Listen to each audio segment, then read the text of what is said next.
Hello, everyone. My name is Petit-Frere. Hi, my name is L.McNeil. So today we had the opportunity to use the second edition of the Quality Matters rubric to evaluate and critique an edX MOOC, which is a massive open online course.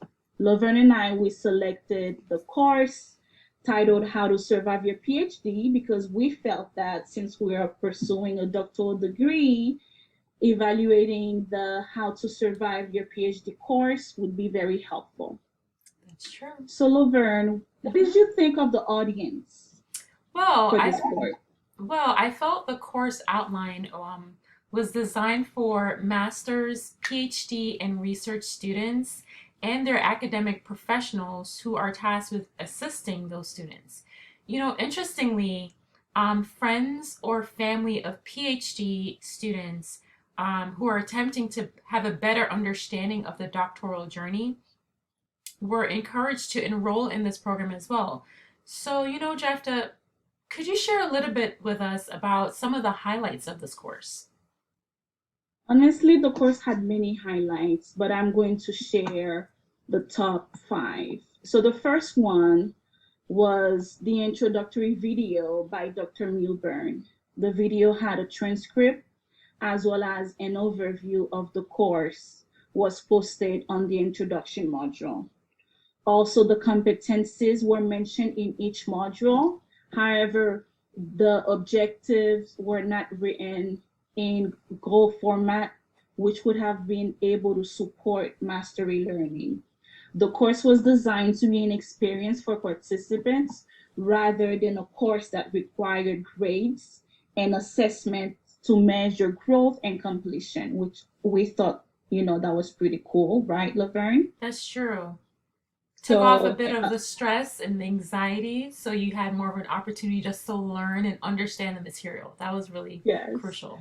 Yeah. trust me, we could use that.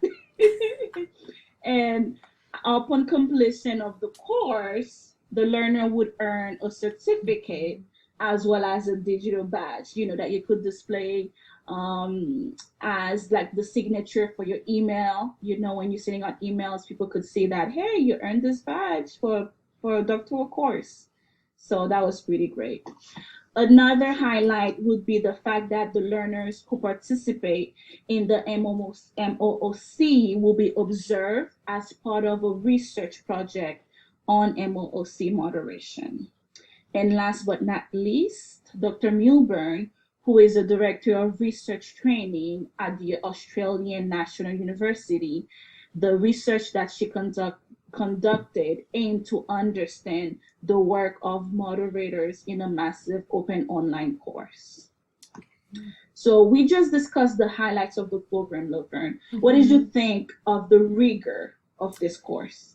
Well, I thought the rigor could have been deepened a bit more because participants of this course they completed readings, they had video assignments, and then they responded to a discussion that was provided within each module each week.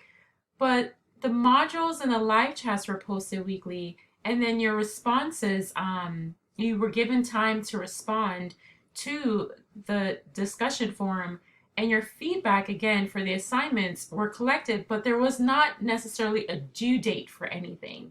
So it was very self-paced, which is very good, but at the same time, the rigor was kind of missing. That was almost like a missing element of the course. So students had an opportunity to work at their own pace and respond to the discussion forums and complete their checklist at the end of each module, just to show that they've completed at least the top eight of the modules for the course. And they just had to complete that by December 1st, which was the end of the course. So, Jefta, what is your overall take of this course? Like, what's your overall view of this course? Well, the instructional materials that included the textbooks, the journal articles, and informational videos, they were very helpful. And also, there were in-text citations as well as references. They were included for each instructional material that was used throughout the course.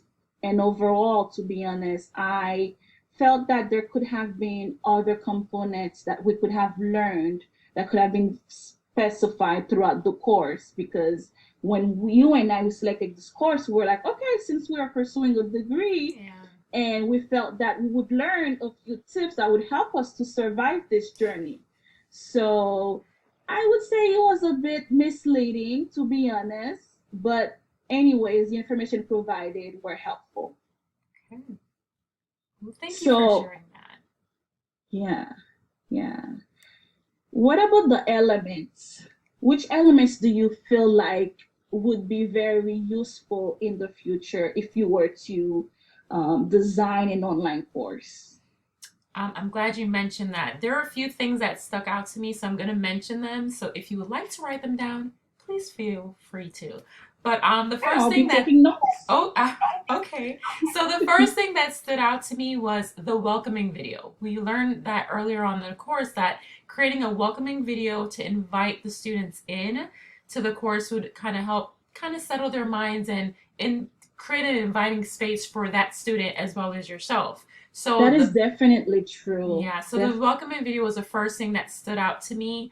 Um, Another thing was like the self-paced time frame due to, learners' busy schedules and just even just the different times, time zones that you may not necessarily be on the same time zones. So giving students that flexibility of a self-paced experience, I think was very beneficial. There were 10 modules that were assigned, but only the top 8 were used as graded work.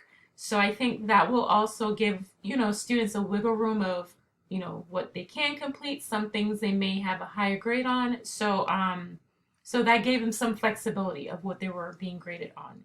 A video that relates to the topic under the discussion for each module, I think is very differentiative because some students may not be drawn to the written content for each module, but a video might help to engage the actual learner.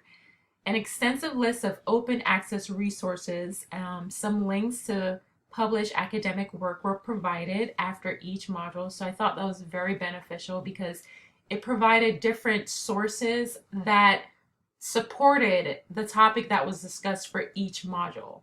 So you could go back and reread the different articles that support what was written in that module, besides the regular readings that the students had to do.